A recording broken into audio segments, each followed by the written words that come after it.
everyone. We are so glad you could be here with us tonight, both in person and virtually. We understand this is not the ideal way to conduct this forum, but we greatly appreciate all of your time and patience. Our names are Jessica Brashear and Nicole Quenzler, and we will be your moderators for tonight. We, along with many of the other students who helped put this event on, are seniors in the IB program at Cactus Shadows High School. Tonight, we will be focusing on 6 candidates who are running for positions on the Cave Creek Unified School District Governing Board. Our 6 candidates who are running for 3 available positions are Mr. Jeff Fortney, Mr. Jim Rich, Ms. Terry Thatcher, Ms. Brianna Walker, Ms. Trinity Wilson, and Ms. Janet Busby, who unfortunately could not be here tonight, so her responses will be read by Ms. Geiselhofer. We are hoping this forum will give you all insight on each of the candidates' values and goals for making Cave Creek Unified School District the best it can be.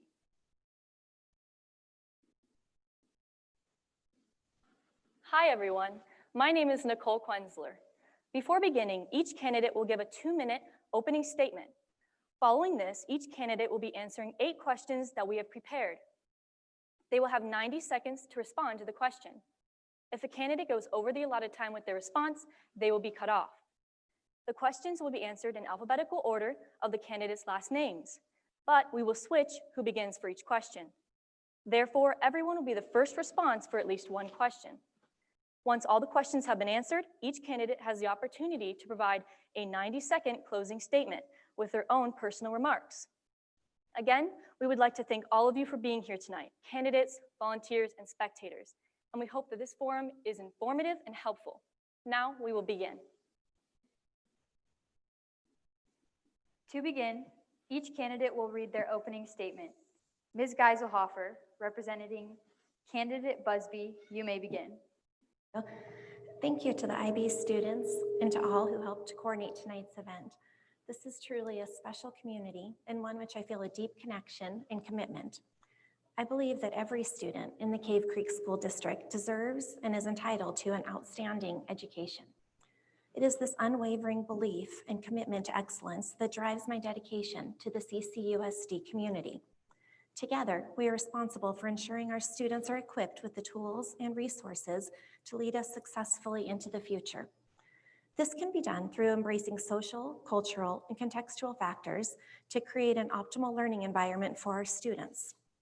I continue to commit to protecting and enhancing our learning environment through supporting research-based innovation for teaching and learning. I will always go the extra mile in what I do. As a currently seated board member, I'm afforded extensive knowledge regarding our district. I desire to use my cumulative board experience coupled with my experiences as a CCUSD mom as a blueprint. It is essential to improve upon the percentage of students in each school meeting or exceeding expectations in all core curricular areas. Additionally, I support the social emotional components of our children's education will entrust me with another opportunity to serve as your advocate for an additional term on the CCUSD school board. Thank you. Thank you. Mr. Fortney, your response. Thank you all for being here tonight. Thanks to the IB students and their teachers for putting this event together. It's an honor to be part of it. My name is Jeff Fortney. I'm a longtime Cave Creek resident, father, grandfather, and educator, and I'm proud to be running for Cave Creek School Board. I've lived here since 1999, and one of the reasons that we moved here was because of the schools. My son graduated from Cactus Shadows in 2003, and my grandson is going to become a Desert Willow Roadrunner soon. I've been teaching special ed since 2004, starting right here in Cave Creek at Desert Willow and Sonoran Trails. This is work that I still do, but I do it at a different district now, so that allows me to be able to run for this position and give back to the community that I've loved for 20 years. Cave Creek is my home, it's my future, and it's my family's future. That's my stake in this race. Back in 2004, I started a second career. I was a systems programmer with a desire to do something that was more important. I was drawn to working with students with special needs, and have not regretted that decision for a second. I remember back on my first day on the job, I was under the table with a 3rd grader with autism, helping him do his spelling test. I was writing the answers on the bottom of the board, the desk that we were under. That was my start. Today, I was helping third and fourth graders turn their tiny little sentences into big, expansive sentences using adjectives and adverbs and personal experience, and we did it virtually. That's kind of how things have gone. Over the last 17 years, I have taken whatever challenge has been thrown at me, and sometimes in special ed, that is a literal statement. And I've done the best that I can for my students and my families. This is the same persistence and tenacity that I will bring to the school board. Thank you. Thank you. Your response, Mr. Rich. Thank you, students, ladies and gentlemen. I've been involved in the district for 7 years now, and I'm serving in my first term as a board member. I want to take this time to clarify something. There are 3 candidates running as a team against 3 other candidates, myself being one of the quote-unquote others. Because of this, there's a narrative out there that the other 3, therefore, are a team as well. I just want to assure you, I am simply running for re-election, period. I'm not running as a member of a team. Whomever you elect, so be it. I can work with any of them. Over the past 4 years, I've been able to work with members of 2 different boards, both those I agree and disagree with. And there's a lot of relationship building that needs to occur in this district after this election between the board, the incoming superintendent, the teachers, and the community. People who know me to be respectful of others, whether I agree with them or not. It is my goal to be a bridge between our various stakeholders. In Democracy in America, de Tocqueville stated that America's strength comes from her local community institutions. It seems that now these institutions need us to strengthen them.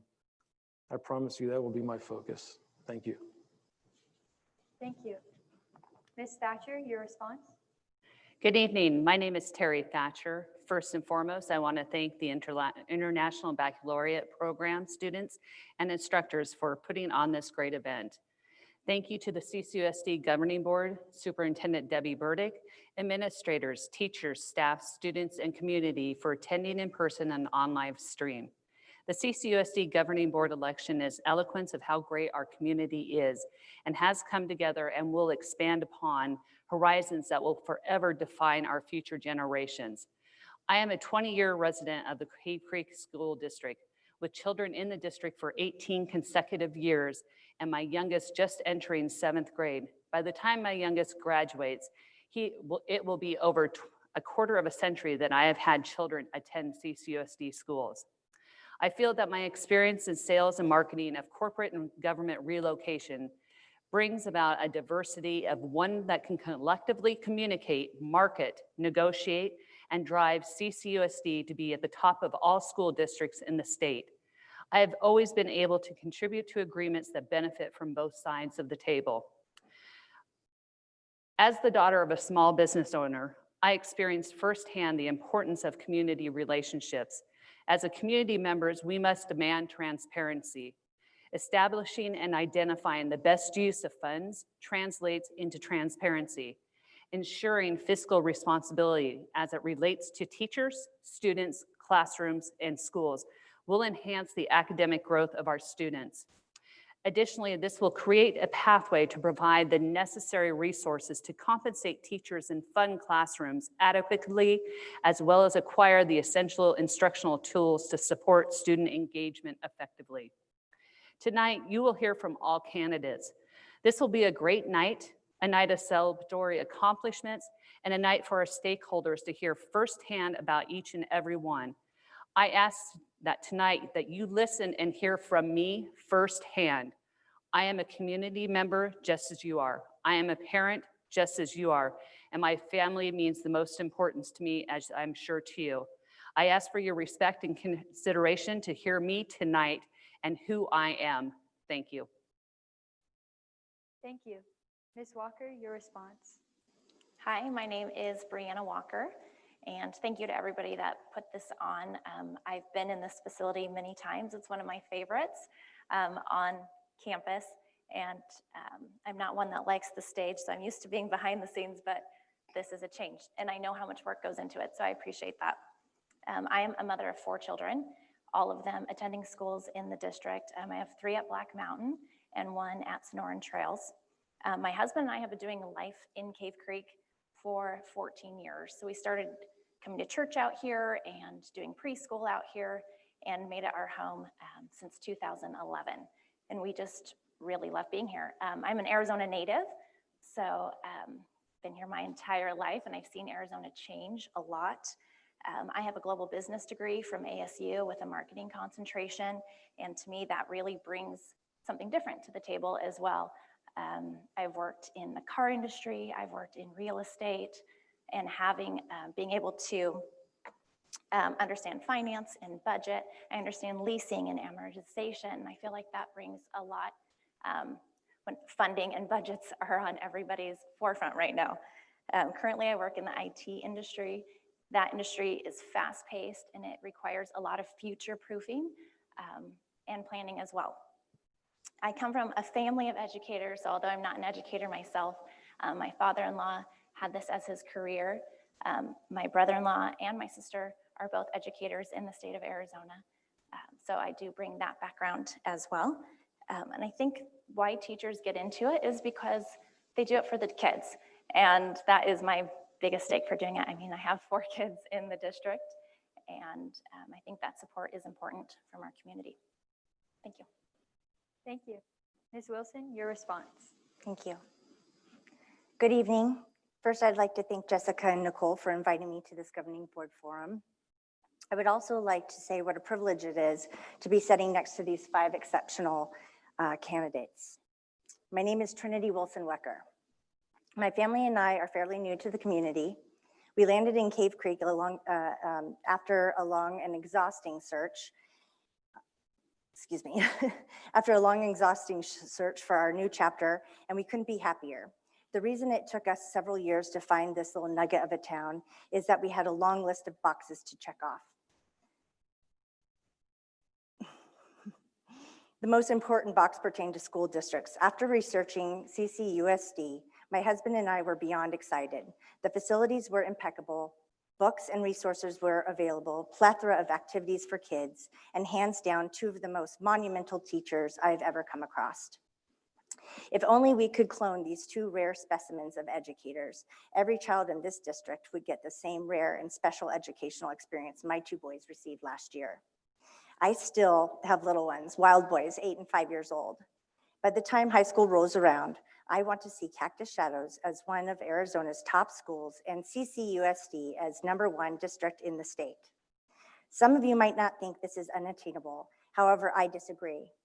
With vision and determination, all of our hopes and goals can be reached.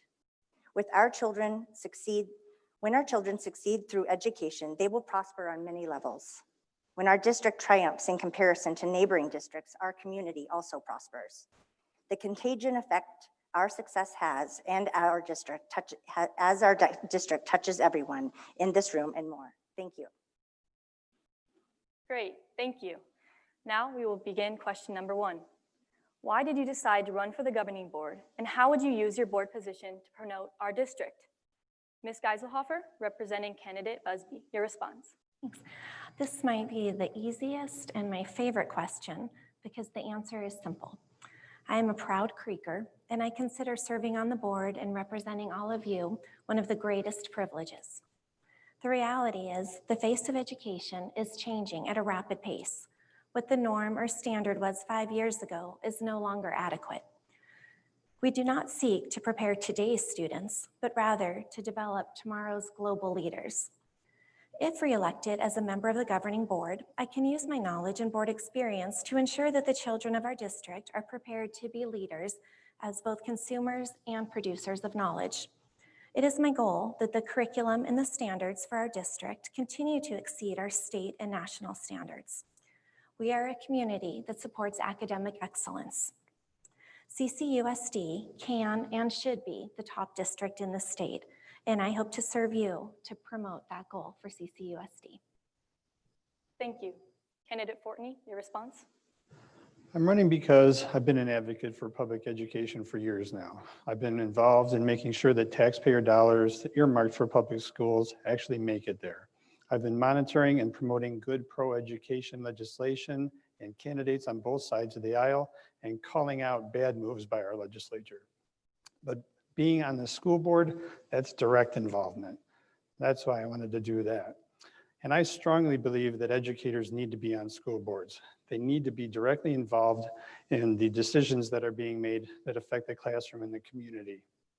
The perspective and input of someone actually working in the classroom, especially now, is vital to a well-informed board. How do I want to promote this district? Well, I want to make sure that every stakeholder here realizes that this was the destination district for both teachers and families. It was where people wanted to be.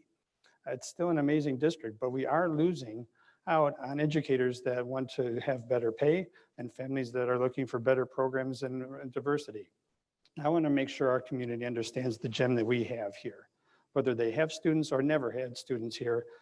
This is about promoting our district as the source of better home values, and more importantly, as a source for a more powerful and robust Cave Creek future. Thank you. Candidate Rich, your response? Thank you. I started as a classroom volunteer and then became involved in district level committees to include the 2015 bond committee. That's when I first started thinking about the governing board. I decided to run in 2016 because of the knowledge and experience I had gained.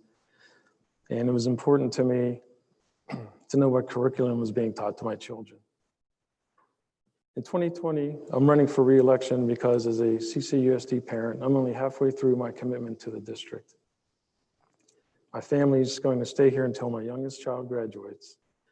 One way or another, I'm going to be as involved as I can be in the district, whether I'm on the board or not. But on the board is where I can make the greatest impact. As I mentioned earlier, relationships in the community need to be rebuilt, and I have learned that I have the trust of this community. Many people contacted me earlier this year to make sure I was running again. They know that agree or disagree with me, they can trust that their voice will be heard and understood. And they know I have the best interests of the students in mind. Thank you. Thank you. Candidate Thatcher, your response and why you decided to run for the governing board and how you will promote our district? Thank you. My decision to run for the governing board is that I am a community member, a parent, and a neighbor. I am an advocate for teachers, classified staff, administrators, and students that bring about a positive deposition of our schools, our community, and our future. The essentials of promoting a district is being factual, data-driven, and transparent. We have the community and the functionality to bring all stakeholders to be involved. And as a governing board member, my position is to do that.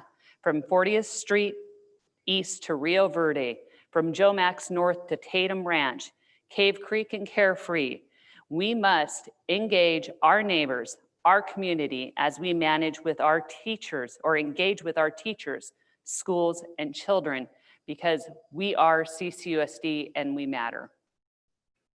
Thank you. Candidate Walker, your response? This is probably the easiest question for me as well. Having 4 children in the district definitely gives you an instant interest in your schools. He is able to meet those. So that really, getting involved in different things that they're involved in has been a reason for us to be here and for me to get. It's unique that we have 5 elementary schools that all specialize in different programs. That's unique. Our staff is unique. We have some of the most award-winning teachers for how small our district is, and that is something that I think instantly brings people to the community as well. Thank you. Candidate Wilson, your response? Thank you. Another story for a different time, but after the battle to win our preschool teacher's job back, I was approached about the possibility to run for a seat on the governing board in this upcoming election. I'm a fair person. I don't back down. I fight for what's right, and I would never stop fighting for my children or yours. I help those who can't help themselves, and it's difficult for me to sit back and watch when I have the time and adherence to make a difference. As a board member, I will nurture the line of communication between district and community. CCUSD should be obligated to full transparency with families and residents. The feedback from locals has been a range of mixed emotion. I would like to win the trust and respect of the community we serve. initiate transparency, and I'm confident that the community support will follow. Moving forward, we need innovative ideas from parents, teachers, students, and community members. All hands on deck approach to obtain our district's goals. It took a lot of blood, sweat, and tears to get here, and it's not over yet. There's a long road ahead of us, yet here we all are, willing to dedicate our lives to the cause. I promise to put my heart and soul into the position. Thank you. Thank you. We will now move on to question 2. What are your top 3 priorities or concerns that you would work on as a board member? And we will begin with Mr. Fortney. Okay, well, first, I would work on making sure that we have a stronger connection between the community and the district. I work to make sure that the community understands the importance of school bonds and overrides. If we want to be that destination district, we have to make sure our district is receiving the funds that it needs. It needs the resources to challenge our students and empower our teachers in their desire to properly educate Cave Creek students. Next, I would want to make sure that our teachers are treated as the respected professionals that they are. They need to be heard and represented in what they need to teach their students. They need a voice. They need to have a voice heard by the school board members in what resources they require to do their jobs. I would also advocate on finding ways to more appropriately pay our teachers and classified staff, because if you want to be the destination district, you have to make the journey worthwhile. Finally, I would want to make sure that the district is funded as effectively as possible. We live in the district with the highest property values in the state. That makes us a non-state aided district. Money collected by from Cave Creek's taxpayers is immediately leaving Cave Creek for other districts. That needs to change. As someone who has been actively involved with monitoring education legislation and interacting with legislatures, I will work to get this done for the benefit of Cave Creek schools. Thank you. Mr. Rich? Thank you. Very simply, I would say curriculum, superintendent search, and the COVID issue. And I would add the 4th would be budgeting, which is covered on another question. As I stated earlier, the reason I ran in 2016 is because I wanted to be in a position to monitor and approve the curriculum. And I'd like to ask parents and students to help with that issue as well. The best way that the board can be made aware of curriculum issues is if we receive notice from you, along with any documentation or evidence you might have of any complaints you might have. Second, the superintendent search is currently ongoing and it will take up a lot of our attention. Our schedule of meetings is double what it was previously. Hopefully we can keep our timeline. The superintendent we hire has big shoes to fill. We need someone savvy and inspiring as well as experienced. The process continues in a week or so when the board looks at the applications we've received. I want to thank everyone in the community that filled out the survey. The consultant that we're using said it was one of the largest responses he'd ever seen. Third, the COVID issue, of course, is a moving target, and communication is the key right now. Hopefully we can make it through with minimal health issues. All we can do is maintain what we've been doing and follow protocols and monitor updates from the state. And hopefully by the time we graduate the school year, we'll be mask free. Thank you. Thank you. Ms. Thatcher, your response. Yes, my 3 top priorities and concerns that I would address as a board member is transparency. We have many stakeholders that we must bring back to our community that have a voice. No one should ever be left behind: a child, an adult, a student, a teacher, a staff member, an administrator, and so on. We walk beside one another. We speak of our area with the utmost highest regard that we bring about transparency of our funding, academics, athletics, arts, vocational instruction, clubs, and retention of great teachers. In addition, clear vision is one that sets a vision and goals that measure the success of the district and superintendent using quantitative measures that show quality, integrity, and goals, showing the greatness of our district and that we have measures in place to meet as such. Focus on the best of all of our students. We have approximately 4,900 students within 7 brick and mortar schools and 1 online school. Students need to be put first. We need subject matter experts, SMEs as they're called, and our students are just that. They are experts in their own account, and we need to shine that glow as to how our students are because of how great our teachers are. Thank you. Thank you. Ms. Walker, your response? My 3 priorities are student retainment, teacher retainment, and special education. Student retainment, being of where we live, the majority of families in our district have the privilege of going to a local charter school or private school, and this directly affects the budget. Our budget is set up based on how many kids we have within the district. So in order to retain that and keep our budget growing, we need to keep attracting people to stay within the district. I know we've lost a lot of people this year with COVID, and then also the same goes with teachers. We need to retain our teachers. I hope that I could be a voice for the teachers and kind of build that bridge as well.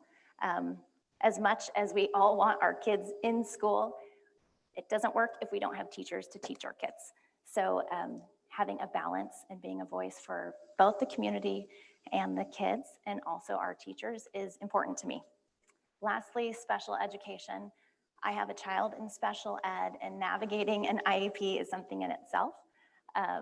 To me, that is very important, and just making sure that that percent of our community, that their needs are met. We have 13% actually of our students fall in that category. So that's a large number. Thank you. Thank you. Ms. Wilson, your response? I would like to push for an internal audit. As we advance towards a new superintendent, I think it's crucial we start fresh and have complete transparency of funds. Having an audit rendered will allow the district to revisit funding allocations, and we would have a clearer understanding of all financial transactions. Recruiting and retaining exceptional teachers is a must. Teachers have the ultimate influence over our students and educational process. In hiring the best of the best teachers, we need to cultivate a district that appeals to them. Let the teachers know the district is on their side, pushing for higher salaries and incentives, providing a support system, encouraging communication, and maintaining a safe workspace so educators can do their job successfully. Enrolling students should be top priority throughout the district and faculty. It's up to everyone to promote CCUSD. Spread the word amongst the community to join the CCUSD family and reassure parents they are making the smart choice enrolling in our district. Thank you. Thank you. Ms. Geiselhofer, representing candidate Busby. My top 3 priorities are simple: education, innovation, and collaboration. First, education.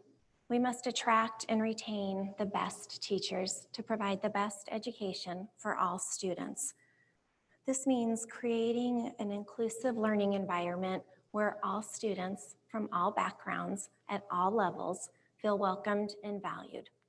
Second is innovation, more accurately, disruptive innovation. Having the courage to think outside the box, shake things up, and try things that haven't been tried before, based on research, based on best practice, and willing to do whatever it takes to meet the needs of our learners as well as our educators. And third, we must utilize the power of collaboration. Our stakeholders are valuable assets and cannot and should not be overlooked. Ultimately, we all have a common goal. We seek to provide outstanding education for the students in our schools. And as your board member, my #1 priority is not just for me to project your voice, but also to give you opportunities to use it for yourselves. Voting for me is voting for we. Thank you. We will now move to question number 3. There are times when people share the same goals, but do not agree on how to achieve them. How would you handle situations if other board members or district administrators did not agree with you? We will begin with candidate Rich. Thank you. My previous statements have touched on this. I would be able to work with everyone. The key is free exchange of ideas. As long as everyone gets to express their ideas or concerns, then it's up to them to articulate their positions effectively so that the board can then discuss, and then we hold a vote. Once each member votes, and if there's a majority, that becomes the board's vote. That's the final vote. There have been some disagreements amongst board members recently, and curiously, for some reason, their reasoning has not been articulated fully. And I have an example. This happened during the recent meeting. Two members of the board, candidate running for re-elections, one of them wanted to table the search for a new superintendent. It's one of the most important decisions we have to make, and it can take up to a 6-month process. And yet there was no reasoning given for why these members would want to delay the process and presumably wait until next year. I would like to hear some transparency, to use a word that we're hearing a lot tonight, just to hear the reasoning behind that so that the board can more fully explore the question. Thank you. Thank you. Candidate Thatcher, your response? In life, we face many challenges that we may not all agree on. However, we can collectively come together and be united to achieve goals. The goals that one member may have could very well be the same goal that another member may have, but it could be written differently. Based off of our collaboration of collective value of goals and how they are presented, it is imperative to listen to one another, ask questions, effectively communicate how we take these goals and mold them into one of the betterments of our schools, our teachers, our families, our students, our community, and our future is for CCUSD. We need to come together and be one. No longer should we be divided. We need to stand united. Thank you. Thank you. Candidate Walker, your response? The first part's easy. If we share the same goal, we've already won. As far as how to get there, I think that just takes a lot of listening and humility. Getting people on the same page is usually the hardest task. I am very decisive. I hope that as a board member, everybody would show up and be prepared and that they have done their due diligence so that they can vote. I also believe that if I've done my due diligence, I'm going to stand firm on what I believe is right for the district. That is the beauty of having 5 members. We might not always agree, but we all bring something different to the table. Recently, I've seen in board meetings that some candidates have chosen to abstain their vote. It's your job. As an elected, I understand that it's unpaid and it's nonpartisan, but you're elected to vote. So the abstain the vote, I have a really hard time with that. And hopefully, if elected, we won't have anybody further abstaining their vote. Thank you. Thank you. Candidate Wilson, your response on how you would handle situations if other board members did not agree with you? Thank you. As humans, we will naturally disagree and have opposite opinions. Many of us in this room and sitting at this table have very different views. Whatever your views may be, I would never attack you for your stance or personal choices. Not all individuals can handle themselves with poise. That being said, I can tell you how I wouldn't conduct myself. For example, it's disheartening that currently here at CCUSD, there are administrators that have been online adult bullying through social media, myself and others sitting at this table in hopes of damaging our reputations. It frightens me that these administrators feel the need to stoop so low and project such negativity in our district. I want my children to grow up respecting others and their peers. How else will our students learn unless we lead by example? How will we accomplish our goals and move forward if we as adults can't find common ground to work together for the greater good? I can see all sides of the cube. I would be honored to have the opportunity to work beside my fellow board members and sift through our differences for the best possible outcome. People have to remember this is about kids, not us. Thank you. Thank you. Ms. Geiselhofer, representing candidate Busby, your response. Thank you for the great question. And I appreciate that you started the question by acknowledging a shared vision and mission. That's powerful. I believe that we all want what's best for our students and for our community. We may vary on ways we believe are the best approach to get there, but operating with that shared vision will help get through those harder times and those difficult conversations. While everyone might not agree, it's essential to listen and understand one another's point of view. The objective is not to change someone's opinion completely, instead, to take a step back and to look at all points of view, set aside personal bias, and learn and grow together through multiple lenses and perspectives. Allowing for open dialogue will create a climate of brainstorming that can culminate in ideas that were not initially considered, but hopefully result in a cohesive roadmap to our end goal. I hope to contribute to creating and cultivating a safe and warm environment where open communication is valued, nurtured, and encouraged. Thank you. Candidate Fortney, your response. Well, being a member of the school board is to understand that you are part of a collective voice. This should not be an us against them environment. This is all parties working together for the benefit of the students and the teachers in the community.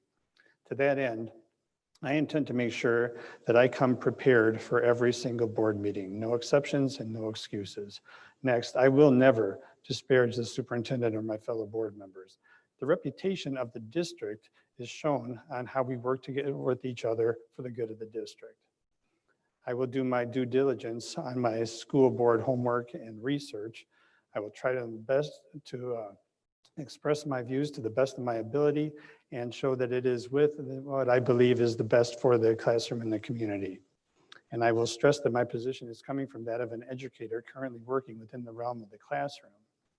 If the board majority or superintendent disagrees with my position, I will continue to work to gain their understanding and of what my stance is, and as best as possible, present a united front. Then I would vote based on my work and respect and accept the board's final vote. Thank you. We will now move on to question number 4. Given the current fiscal challenges, district schools face the reality of having to make serious budget cuts next year. How would you prioritize limited funding for items such as class size, teacher salaries, school closures, programs such as sports and the arts? If you would eliminate one or more programs, which would they be? We will begin with Ms. Thatcher. Thank you. Funding is the backbone of our schools. The need for a positive approach as to why there have been budget cuts in the past is essential. This does not mean we are predicting the future that we will be having further budget cuts. We need to look at the who, what, where, when, and how these cuts have happened and what can be done to fix this. We cannot bandage cuts. We need to pull back the books and look at the root cause of the matter of why this is happening in our district. We have resources within the community that we as neighbors can utilize. They are in our backyards. Our teachers deserve better pay. Our students deserve those teachers that have the resources and programs to educate. No one program or school should be cut or closed. All programs and schools are the building block for a student's future.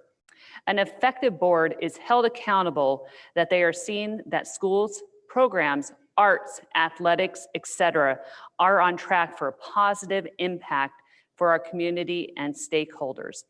As a board member, we have the fiduciary responsibility to our community and to CCUSD.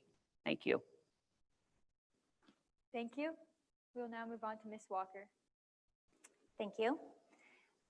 First of all, I don't see how we could eliminate anything. I would eliminate nothing. We operate very lean. We don't have assistant principals. Our ratio of students to counselors is very high. Our sports are all paid for by dues. Food and transportation should be break even. As far as the arts, this building is self-funding. So I could not eliminate anything. We have a problem if we do need to make cuts. I keep hearing transparency with the budget. The budget is public, so you can read the whole 20-page budget and see where everything goes. So I have a hard time with transparency with the budget since it is public record in the district. So I would have a hard time cutting anything. That's it. That's all I have to say about that. Thank you. Ms. Wilson, your response. As a business owner, I know the difficulties of cutting costs. To accurately answer these questions, first we have to ask for the bottom line so we can understand our expenditures. Post-audit, where would the numbers leave us financially? What will our budget look like next year? How is the donation money being distributed? Last year, the district acquired over $1 million in private donations. Is it all accounted for? Without compiling all the data, we only have a fraction of the overall picture. For these reasons, it is necessary and urgent to implement transparency. I also want to be clear that I stand strongly for not eliminating any programs. Quite the opposite. I want to know what programs we are going to add. That's how we are all going to enroll new students for our future. We live in an affluent area. These fiscal challenges should not exist. And if these problems do exist, then we need to get our budget under control. Furthermore, don't the parents pay for most of the sports programs? I'd like to see CCUSD build a better sports program for girls and boys across the board. And I want to reiterate, no programs or schools should be compromised. We need to start thinking differently. Thank you. Thank you. Ms. Geiselhofer, representing candidate Busby. Thank you. This question is easier addressed through an asset versus a deficit approach. Simply stated, all students are important, therefore, so are all programs. While the budget discussions are not always easy, they are essential. The tier method that the district has used in the past to make budget decisions has achieved what was intended. The budget was reduced. Identified expenses have either been eliminated or reduced. It's not all doom and gloom. We need to find ways to redistribute funding, not cut it, but to allocate it in different ways to best support our teachers, students, community, and programs.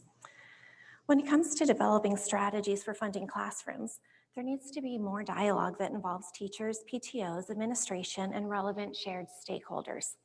Because the teachers are in the classroom, they need to have input as to how the funding will impact the integrity of their classrooms. The teachers' voices need to be heard. It's not about cutting programs, it's about redistributing. Thank you. Mr. Fortney, your response. This is such an important question and one that was echoed during my interview with the Cave Creek Education Association. To be able to sit here and say, I've already decided what needs to be cut would be really putting a discount to this question. It's not taking the community into account. The results of that superintendent survey reflected a community that wants to be heard and represented. I've been calling for representation for all of CCUSD stakeholders for over a year. Students who want a voice, parents, teachers, and community members. This would be a critical area for community feedback and input. So to answer the question, I would be hesitant to predetermine a predetermined answer of what I would eliminate. But I would definitely go on record as saying teacher salaries and class sizes are untouchable. We already are in a difficult position because of those things, and taking more drastic cuts there would be very detrimental to the district. And the same for the arts and sports programs. Sometimes that is the reason that some kids come to schools. So when the time comes, I feel that it would be appropriate for different scenarios to be brought before the board for the consideration, and then I would vote on what would be best for the classroom and the community, or at least what would be least worst. Thanks. Thank you. Mr. Rich, your response. Thank you. Just to clarify, our budget is a matter of public record. The school district is a public entity, and so the budget is audited. It is transparent. I think the issue is our district is in a really tough spot, and it was mentioned earlier about the fact that our taxpayers pay not only for our school district, but they pay a separate education tax that's taken by the state and redistributed to other school districts throughout the state. And yet we do not have enough funding ourselves. We've been able to make it through each year, though, for various reasons, funding from various sources. Next year, there's going to be override considered, and that's going to be entirely up to the voters. It's going to be up to the administration, the new superintendent, the board to communicate the need for that to the taxpayers. As far as making any cuts, I would say that we would probably continue with what we have done in the past, where each school in a district and each program makes their own cuts within their own budget. Therefore, we don't have to actually cut an entire program or school. Just to tell you some things that are happening currently, I know that there's no overtime authorized. There's no spending outside of health and safety reasons other than anything that gets approved directly by the executive team. Thank you. Thank you. We will now move to question number 5. Arizona schools have been facing a teacher shortage over the past 5 years, primarily because CCUSD salaries are lower than neighboring districts. Now, over 300 teachers statewide have retired or resigned due to COVID-19. What would you do to try to attract and keep good teachers in our district? We will now begin with candidate Walker. Thank you. I think stability in our leadership positions is huge. Right now, we're going through a lot of change, hiring a new superintendent, so that will impact our teachers directly. Our principals, that position seems to have a revolving door in our district, except for a few schools. And so that makes it really hard. I think when the leadership is there, then the teachers stay. We need our community to also uplift and support these teachers. They show up for our kids every day. They end up spending more time with them during the day than we do as a parent. And also there cannot be any teacher bashing, whether it's online or during governing board meetings. Teachers do this for the kids. It's obviously not for the pay and for them to lose their respect and lose that quality of life that they have to teach here. It's unacceptable. Our board needs to support the teachers and also allow for open communication so that we can be the voice for them and that we can hear their needs so that they then can teach and support our children. Thank you. Thank you. Candidate Wilson, your response. I believe if the district entertained more options in regards to the reopening of schools, a healthy resolution could have been made for families and teachers for a safer campus environment. For example, my kids currently go to a school where they're offered a hybrid solution for both teachers and students. The administration was transparent at all times, listened to the opinions of both faculty and parents regarding school safety and the hopes of expediting students back in the classroom. Through open communication, the administration accommodated the needs of everyone involved. The result was a victory. The teachers and the students were all enthusiastic about being in school and back in class. The integration and execution of on-campus learning was seamless and gave both teachers and families the assurance we were looking for. It can be done. As for teachers, I already touched base on this subject in question 2. However, I would like to add that our family had an unfortunate situation happen last year with our son's preschool teacher. The district attempted to force her out without due process after a 30-year career. If there is a shortage of teachers and we want to recruit more teachers, why are we forcing the ones we already employ out? As a board member, I would make sure this never happens again. I would hope that the faculty could reach out at any time to find support within the board members and myself. Thank you. Thank you. Ms. Geiselhofer, representing candidate Busby, your response. The teacher shortage in Arizona is certainly real. However, I believe we have an inherent advantage here. Cave Creek is a special town. The people of Cave Creek, young and old, make it a desirable place to work, learn, and live. We can best recruit and retain quality teachers by providing pay commensurate to the job and nurturing a working and learning environment that seeps with the same pride as we see in the rest of our community. By listening to the voices of our students, our parents, our teachers, and our staff members, we can be responsive to their needs and create the culture that we're known for. Identifying ways to improve the teaching and learning environment is essential. Our greatest asset is our people, and that includes all people. Utilizing shared stakeholders will support our students and all of us. We see bumper stickers around town and t-shirts that boast mantras like Cave Creek Strong and Cave Creek Proud and Creeker for Life.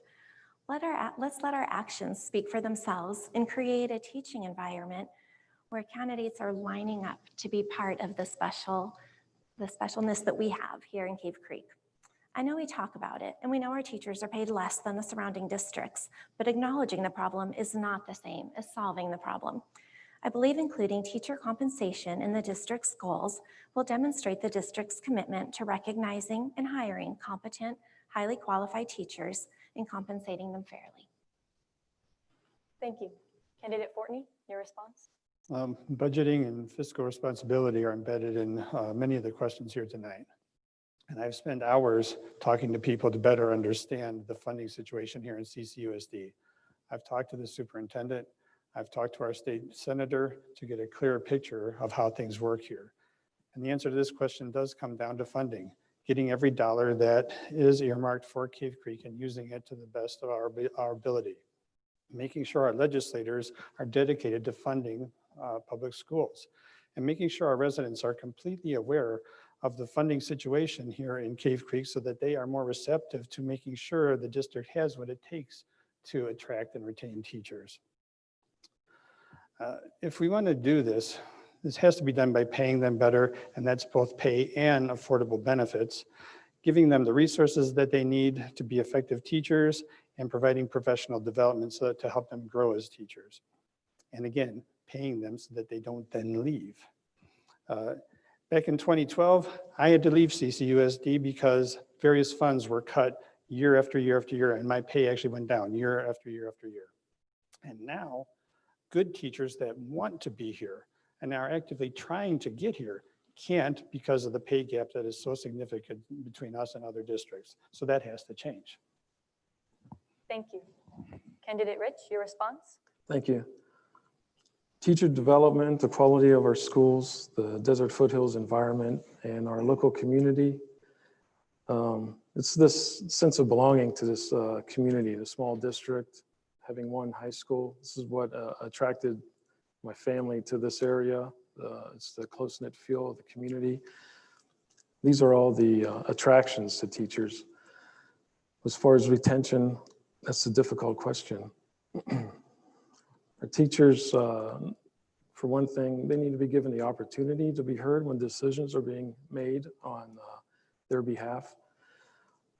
And as has been mentioned, their pay is severely low. It's below the state average. It's a difficult thing for our district to find funding for. As I said, really our biggest option is the M&O override. We're not going to get much funding from the state. We're not going to get any help on the issue of the two local taxes I mentioned earlier. And I also just wanted to touch on something that was mentioned about a teacher leaving the district. I don't know about the specific case that was referenced, but I do know, as we all know, anytime there's a HR issue where an employee leaves an employer, then those that are in the know, for example, in the district, it's going to be the superintendent, the principal of the school, the governing board. We're forbidden from speaking about anything related to the matter, specifically for the privacy of the employee involved. Thank you. Thank you. Candidate Thatcher, your response? Thank you. This question goes along with the previous two questions. This is regarding budget cuts, closures, and salaries. Again, we need to look at the who, what, where, and how these things have happened. In order to attract teachers, we need to build our own, grow our own teachers model. This can be done by scholarships, utilizing businesses within our community to create and contribute to these scholarships, the creation of pathways into profession, develop teacher residencies. All of this has to be taken into account by the governing board, superintendent, administration that we have provided professional collaboration and shared decision-making. Everyone has a voice. Everyone is to be heard. We as a community must come together and ask questions, lead by example, and show what CCUSD can and will do to be the best of the best. Thank you. We will now move on to question number 6. What would you do to bring more money into the district, and do you support the current Invest in Education Act? Why or why not? Would you support override and bond elections? Why or why not? And we will begin with candidate Wilson. Thank you. Bringing more money to the table is a priority. I believe enrollment should be the target. A demographer was hired and the results show well over 1,000 students are not enrolled at CCUSD. By enhancing programs and offering a broader spectrum of after-school programs, I'm certain that students would be drawn to our district. I do support Invest for Education, and I absolutely want teachers to receive pay raises, now more than ever. I have a profound respect for educators. I do, however, contemplate the impact the Invest for Ed Act, or should I say Prop 208, may have on the community. Will small businesses suffer? Will real estate values go down? I am for any and all salary increases for our teachers. I worry the domino effect will lead to bigger issues for the community. Also, it is unclear who will be responsible for accurately distributing the funds. Clarify and tighten up the loose ends, and Invest for Ed would be more widely accepted. Nonetheless, we should never stop lobbying for a uniformed pay scale for all districts. I hope this is a concern that we resolve in the near future. It doesn't matter whether or not I support overrides or bonds. The question is, do the voters support the two efforts? With a better public image for CCUSD, the bonds would get approved. And if we had better fiscal responsibility, we wouldn't need overrides. Thank you. Thank you. Ms. Geiselhofer, representing candidate Busby, your response. Thanks. As a public school district, we have only two sources of revenue: state funding and overrides. State funding is driven by the number of students enrolled, and overrides are determined by our voters. Knowing that funding from the state correlates with the number of students enrolled, working on ways to increase enrollment on each campus would be an opportunity to bring additional dollars in from the state. Build the programs and the students will come. And this goes back to the previous question about what should be cut. Nothing should be cut. Make this such an exciting place to be that has something for every student and values every learner. They'll come, and with them comes the funding. Another way to bring more money to the district includes fostering relationships with the business community to cultivate new opportunities. This can bring resources to the classroom. We must get creative with our current resources and how they can work in tandem with new approaches. For example, creating a dedicated grant writer position to explore and identify all possible avenues of resources for our classrooms, and strategic district initiatives is another way to provide resources to our classrooms. Gaining resources through these means and others will only further promote achievement within the district and continue to keep CCUSD among the top districts in the state. Thank you. Mr. Fortney, your response. You know, there's an awful lot in this question, so if I go over a little bit, please bear with me. I think I could talk for 90 seconds on each one of these questions. But this district has the highest property values in the state. So because of that, not only does not much money come from the state, but we do pay that additional tax that immediately leaves our district to support the other districts that can't support themselves. Millions of dollars that we never see. Our current state senator has tried to pass a bill to get that to where we could actually be allowed to keep some of those funds, but it's never been heard. I'll advocate for this district to keep as much of our tax dollars as is possible. As far as Invest in Ed, yes, I do support it. The fact is that our legislature has not properly funded our schools for over a decade. This has to change. Now, there's a lot of misinformation about Invest in Ed, and there's way too much to talk about here. But I would definitely tell you this: it's popular, it's statewide, and it has a really good chance of passing. So we as a board will have to be very proactive in how we respond to that. And finally, with our bonds and overrides, if we want the teachers and the resources and the programs, we have to get the community involved. This includes people that don't vote or have usually voted no, often because they are not invested in the district. We need to promote CCUSD and emphasize that doing more with less only goes so far. If we want to have a powerful student body, we have to be willing to do what it takes to get there. Thanks. Thank you. Mr. Rich, your response. Thank you.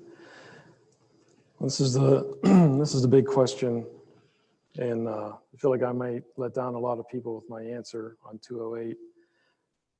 I just want to say I understand why there's a lawsuit over the issue. I was confused by it myself. At first, it sounded like it was just an increase in taxes of 3%, only to find out that it doubles the income tax on those individuals that are taxed with it. As much as I want to see our teachers get the pay they deserve, I cannot be behind something that doubles someone's taxes to do so. Also, the $200,000 a year, that's not indexed to inflation. And if this issue passes, I'm worried about future issues. 4 years down the road, is it going to be something that only taxes people that make over 100,000, and so on and so on. I really wish that the legislature would have taken care of this issue out of budgeting. If I had my wish and was able to affect change at the legislature, I think that all teachers should be paid directly by the state. They can be hired, fired, disciplined, supervised by each school district, but I think instead of paying them through each school district's budget, it should be directly by the state. Thank you. Thank you. Ms. Thatcher, your response? Thank you. An investment in education is an investment of our teachers and students. Investing in education is not only the right thing to do, it is smart economics. Investing in our future is what will grow our children as they grow, and it'll increase our gross domestic product. These are the goods and services that will produce our future. We must think, where can the money go for the best outcome for our teachers and students? We must analyze the current spending. Do we have outdated and inefficient operations? We need to show that we do not have failures in our spending and are using funds as a smart investment and putting those funds into ventures that will be beneficial and excel the CCUSD school district. Thank you. Ms. Walker, your response. Can I ask for clarity on what that mean? You do would say yes for Prop 208? I'm in. For clarity on Prop 208? Yes, for the Invest in Education Act. I am investing in our teachers and our students. Okay. All right, thank you. I just wanted clarity on that. For the question, did you guys want a yes or no if we're supporting that act? Can I get clarity on the question? Just why or why not, and Okay. what you prepared for it. Okay, thank you. As far as Prop 208 and the Invest in Ed Act, I do support it. I am self-employed. Most of my close friends and family members all own small businesses themselves, and they will not be affected by this. It is statewide, so as far as how it will just affect our district or housing, it will affect just anybody that makes over $250,000 as an individual and $500,000 as a couple. Our sales tax is already the 11th highest in the nation. That has been popular. Let's just raise the sales tax. We already have a very high sales tax. Our property taxes, although they are 13th lowest in the nation, we actually, in Cave Creek, we can't keep all of that like everybody has said. So that funding is sent to other districts that are in need. Invest in Ed will actually bring a lot of income into the school directly. It does go directly towards teachers' salaries, paras, transportation, all things that are important. And hopefully with that extra funding, we may not need bonds and overrides. I do support them, however, just because our state school facilities continues to not fund what they're supposed to. And our teachers haven't had a raise in over 20 years. And although, James, like you said, it does double the taxes of some individuals, right now, even once they're doubled, they probably don't pay the same amount as you and I combined as of right now. So it sounds like a lot, but doing the research and the numbers, even that double is still far less than the average pays. Thank you. Thank you. We will now move to question number 7. What do you envision the 2020 to 2021 school year to look like as the COVID-19 continues? What has gone well so far? And what would you do differently, if anything? We will begin with Ms. Geiselhofer, representing candidate Busby. What do I envision for the next 8 months? In full disclosure, it's difficult to predict what's going to happen in the next 8 days, least of all the next 8 weeks. While I might not have all the answers for what the next 8 months will bring, I am confident that the 2020-21 school year will look like a year filled with growth, development, and opportunity. And while the details might not be clear, the outcome is. Our students and our teachers, our community will rise above it. We will grow and we will learn. We will try to bridge together the gap that widened from the learning loss from the previous spring. The reality is that the COVID pandemic has presented many challenges for our district, but embedded within that crisis were many opportunities. We've already identified alternative ways to deliver instruction. It's crucial we continue to build upon the ingenuity and expertise of our educators and to expand opportunities and resources to optimize learning experiences for all students. It is well documented that all students do not learn the same way. The current environment presents an opportunity to cultivate our remote learning, to develop methods and modalities that can be used to help teach and reach different styles and levels of learners. Incorporating remote learning experiences into the traditional classroom can expand the breadth and depth of the learning experience. As a district, we can and should lead with courage and tenacity. Thank you. Candidate Fortney, your response?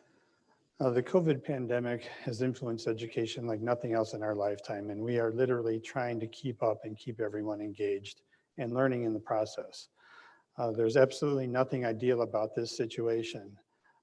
And the open, don't open argument, that's really torn communities in two and put a ridiculous amount of pressure on everyone involved.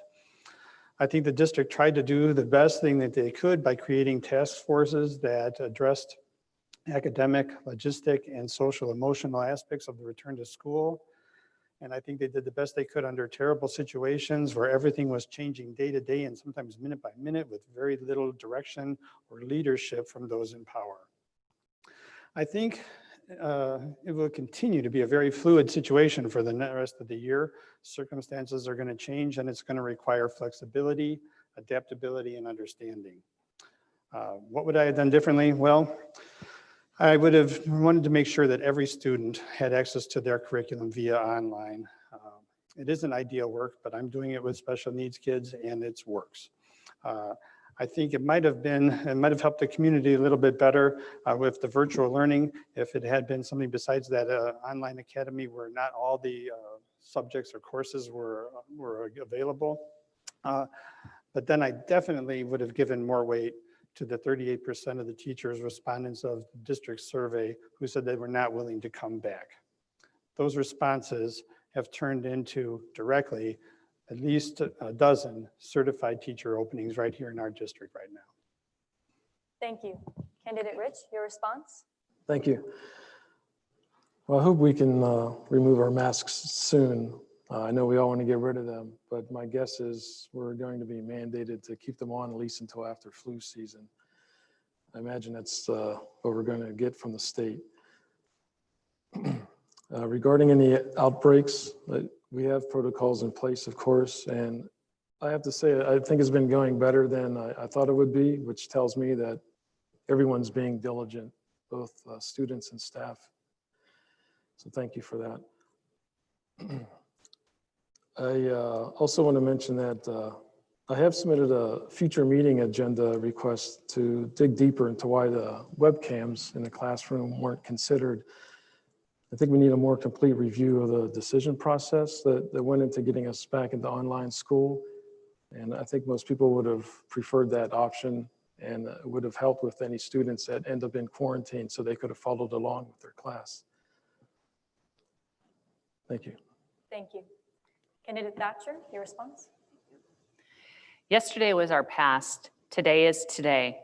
Tomorrow is our future. We need to be prepared. We need to act together. We need to be calm. We lead by example. With that being said, we need an effective business continuity plan in place. Our children and our teachers need us now more than ever. We must be prepared for what life hands us. We have our schools open. Our children and our teachers are happy to see one another in person. This is a time that we come together, we grow together, we stand with one another and build upon our great district.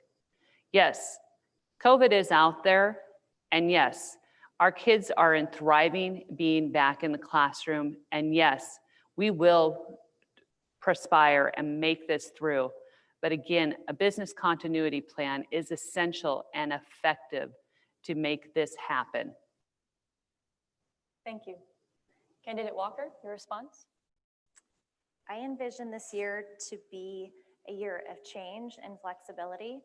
I still think, as Member Rich said, if we could have webcams already with children having to quarantine at home, that is a 14-day quarantine period is a long time, especially for a high school student to miss out on their classes. So not having that in place for them is concerning as we continue through the year.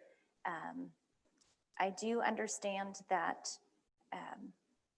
kids coming from foster care, I understand that a lot of children do need eyes on them. It's the only teachers are the eyes many times, and we've been going for a long time without there being eyes on kids. On the other side, we're also in a pandemic, and how to navigate that is a difficult task. I think our board did what they could, assuming that our governor would have state mandates and operations of how to go back to school. So that is difficult. I myself would have prioritized special education. Those ratios are very small, and yet as far as students to kids. So we could have followed CDC guidelines with that, yet they are 13% of our population. I also would, although class reopened, we have lost a lot of students because for the fact of not being comfortable going back. I would have liked to have seen a virtual option be available for the entire year. I feel like if there was a survey done to parents, as difficult it is, I worked full time and had my daughter on her Chromebook at the same time. I think many of us would have seen for the common good so that the class size could stay low, and maybe there'd be teachers that would have wanted to go that route as well, teach virtually, maybe one per grade. So those were things I would have liked to have seen happen a little differently. Thank you. And Candidate Wilson, your response? Thank you. It's been a tough year for everyone, especially the children. My advice is to expect the unexpected and be proactive instead of reactive. I understand the difficulties facilitating the many moving parts to day-in-day operations of CCUSD. So that's why moving forward, it's imperative we have plans in place and be ready in advance if circumstances change and be more prepared.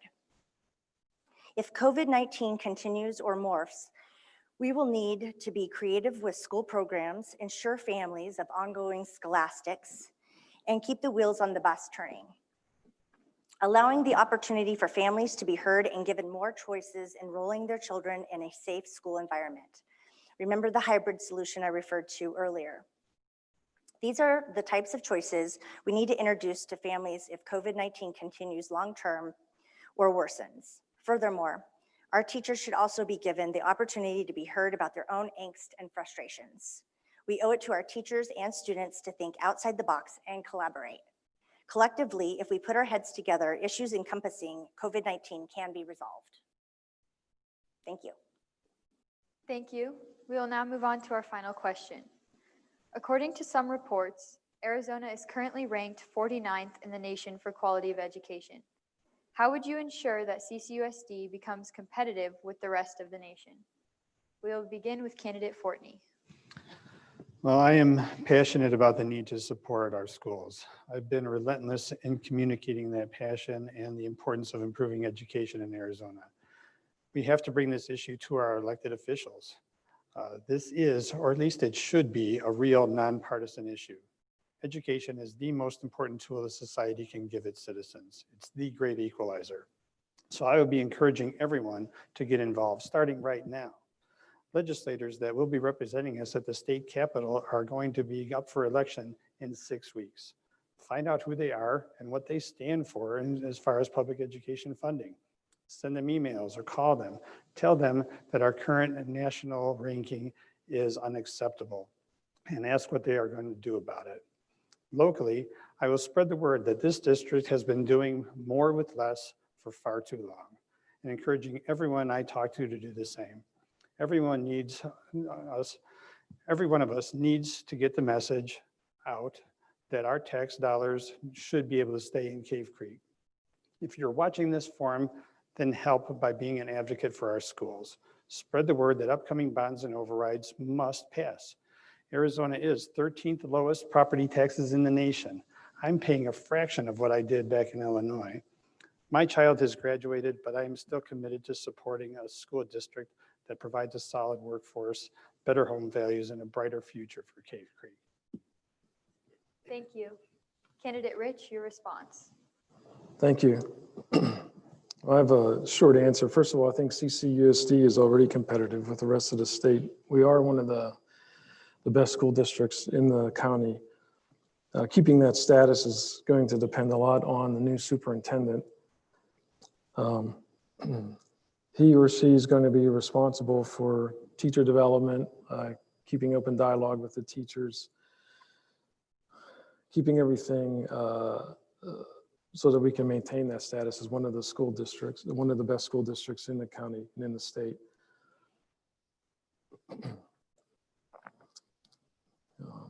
Thank you. Thank you. Candidate Thatcher, your response. Thank you. This question, it goes back to my response of we need to grow our own teachers. Investing in our teachers and students to build upon our gross domestic product. We have the resources, we have the ability, and we are competitive as it is by nature, that we take it upon ourselves to have a voice, come together as one, live in the life and liberty that CCUSD matters. This is our time. These are our teachers, our students, our schools, our family, our community, and our future. We have the ability to grow, and it starts at the district level to ensure that our governing board is serving all stakeholders and ensuring that our fiduciary responsibilities are held accountable. As the district, let's be the best of the best, set standards, create benchmarks for other districts, and let's go for the stars. Thank you. Candidate Walker, your response.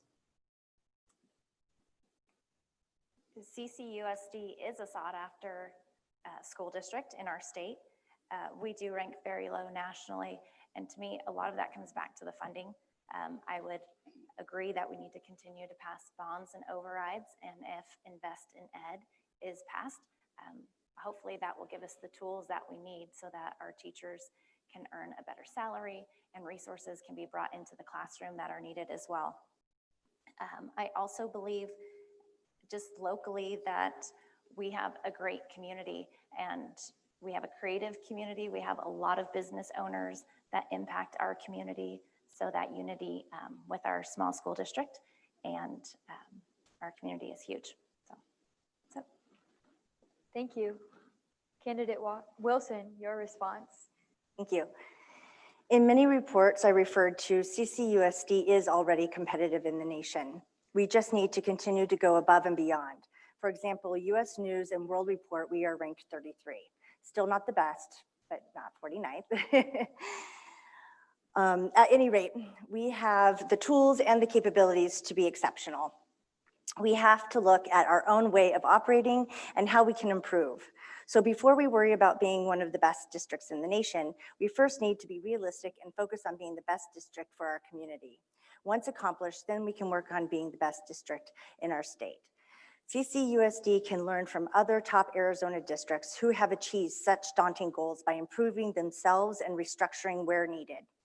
For example, Vail School District, who once was below average school district, turned themselves around by collaborating to develop best practices to gain progress and growth. Look at them today. Vail School District worked together at all costs to accomplish their goals and now stands proud as an elite Arizona school district. We too can aim high and set an example for other school districts to do the same. This triumph will solely depend on the alliance of faculty, administrators, happy and engaged students, community support, a fair and transparent leading superintendent, and lastly, a cooperative governing board. Thank you. Thank you. And now for Ms. Geiselhofer, representing candidate Busby. Thank you. As a board member, I have limited impact and power on the state's ranking in the nation, but I feel we have a wild investment in our district's capacity and ability and ranking. And that's good news for us because we're already excelling in many areas as a district. In order for us to maintain as a standout district, we need to be innovative and creative with both our curriculum and our approaches to education. Reaching beyond the state standards is a must. Developing programs that invite students to collaborate, create, and innovate will assist in extending our students' critical thinking skills. Building a nationally recognized district takes commitment from all stakeholders. It also takes a renewed commitment to advance social justice, addressing issues of access and equity, and to help bridge the achievement gap. Being competitive at a national level means meeting the needs of the whole student at the local level. Thank you. Now we will conclude with the closing statements. We will begin with Ms. Geiselhofer, representing candidate Busby. Well, in full disclosure, I feel a little remiss by not saying the word transparent tonight. So she doesn't have it written here, but I might find a way to say it. Thank you again for the IB students and for everyone in attendance for taking time out of their night to be here. I take your participation seriously and I appreciate your time. As a current governing board member, I've demonstrated that I am an outside of the box thinker. I'm a listener who wants to hear all sides of the issues before making a decision, and above all, I'm here for you. I'm very proud of the achievements in our classroom and in our district, and as we go forward, I'm concerned, especially for our teaching staff. Our teaching staff continues to reduce, and without excellent teachers leading our classroom and educating our students to the levels that we as a community have come to expect, it is going to get increasingly more difficult. I will continue to be a relentless advocate for our teachers, our students, and our classrooms. I believe that our community members are valuable resources that can enhance the learning experiences in our classrooms, and I advocate for improving dialogue and collaboration within our community. Committing to a well-prioritized budget is critical. This helps to promote trust through our community. To continue on the path of success, we need to maintain and nurture the district's relationship with the community at large. I've appreciated the opportunity to reintroduce myself to you tonight. I certainly hope that you have gained a better understanding of who I am and my passion regarding the future success of our district.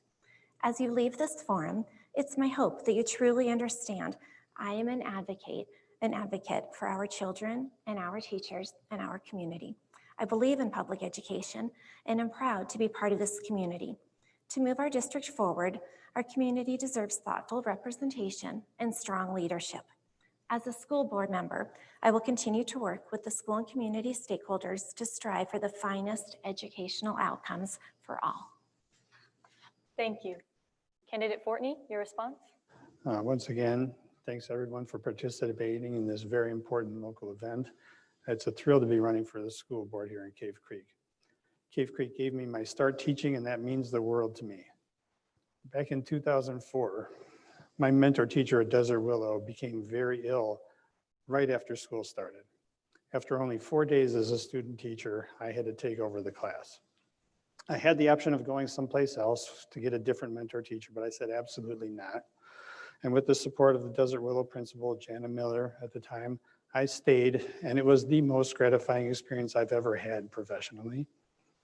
My first special education director, Kay Abrams, told me very early that year, the #1 rule in special education is be flexible. These are words I've lived by ever since. As your school board member, I will be prepared. I will be invested. I will listen to you, and I will be an advocate for public schools, both on the general level and CCUSD. And I will be flexible. In these times, flexibility is a strength that we all need to move forward. I thank you for the opportunity to share my thoughts with you. If you have any questions about anything that's come up here, please go to electfortney.com. I'll hear from you and I'll respond to you. Thank you. Thank you. Candidate Rich, your response? Thank you.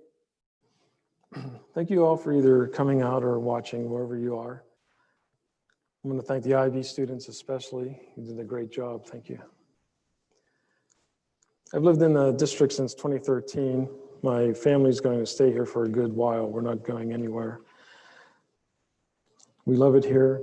We're dedicated to the district.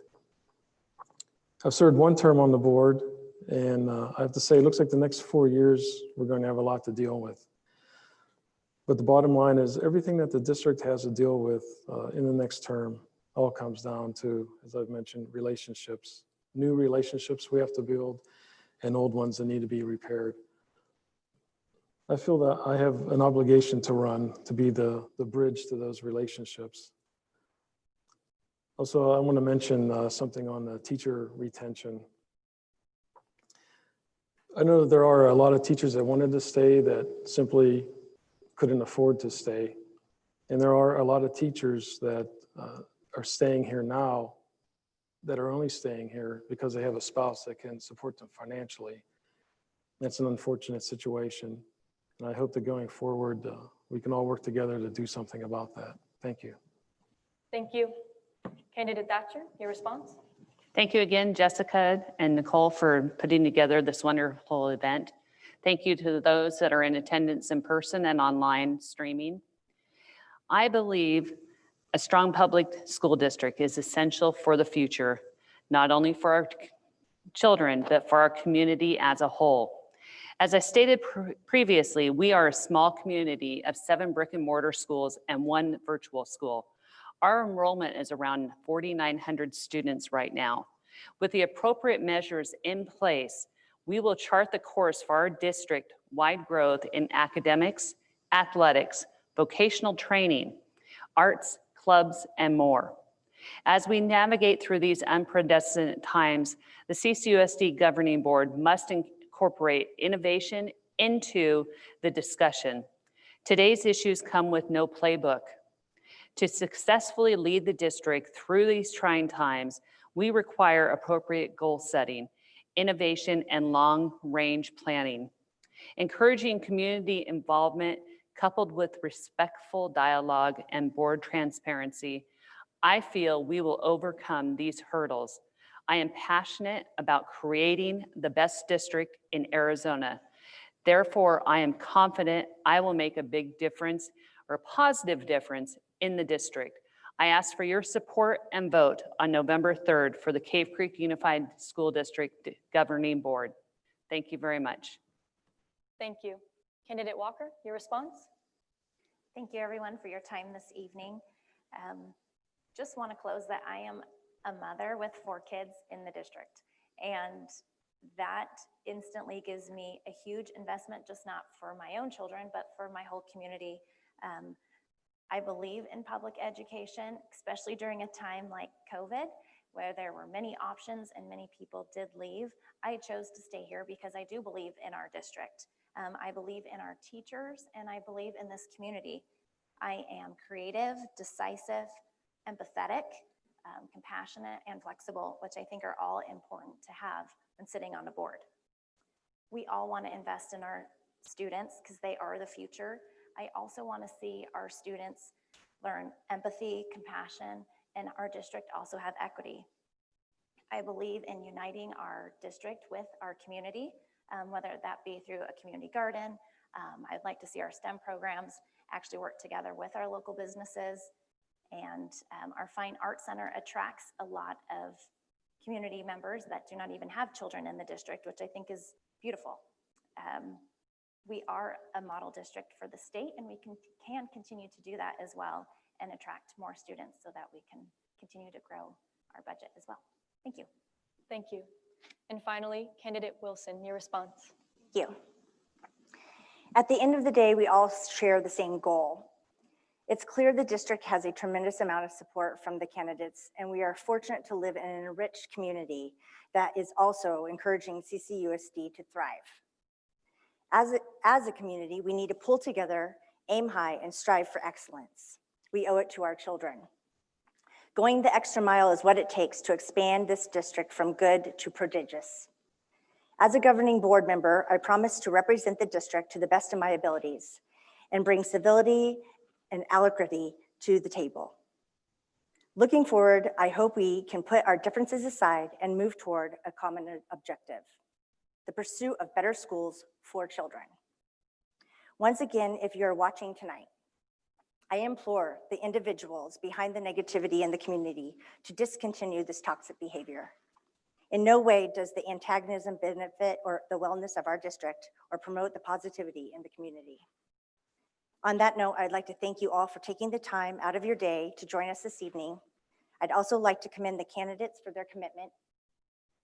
If voted as a governing board member, I will not let the district community or our children down. Thank you. With that, the evening comes to a close. We are so glad that you could be here tonight. Thank you to our candidates for their participation and our staff and volunteers for helping put this event on. Have a great night.